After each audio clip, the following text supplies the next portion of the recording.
புதுசாக தான் செல்ஃபோன் வாங்கினோம், ஆனால் வேலை செய்யலாம் தெரியலையே. என்ன எவன்டா எவன்? மச்சி என்னாச்சு மச்சி? மச்சி அங்கே ஒன்று காணலையே. என்ன என்ன என்ன மேலே ஏதாவது போட்டுட்டியோ? அதுக்கே மேலே என்ன அல்லா கும்பிடுறியோ?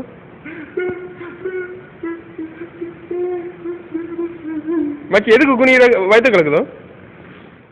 மச்சி என்னாச்சு மச்சி? என்னாச்சு மச்சி? உன்னை பார்த்தா ஃபீலிங்ஸாக இருக்கு. என்ன சொல்லு. பாபா தானே? என்ன என்ன பாபா பிளாக் ஷீட்டோ? அதுக்கு என்ன அதை அடிக்கிறேன் நோவ போதுக்கு? என்னாச்சு சொல்லு மச்சி. என்னாச்சு கதை மச்சி? ஊமியா நீ? ஓ சாரி மச்சி, எனக்கு தெரியாம போச்சு. என்னாச்சு? ஒரு வாரம் மேலே பார்க்குறேன். மேலே ஒன்றே காலையிலே. என்ன என்ன என்ன லவ் காதலா உனக்கா? உன்னையும் காதலிச்சா அவர் பொண்ணு? யார் அந்த பொண்ணு? என்னாச்சு? மண்டையை போட்டுட்டாவ மச்சி? என்னாச்சு?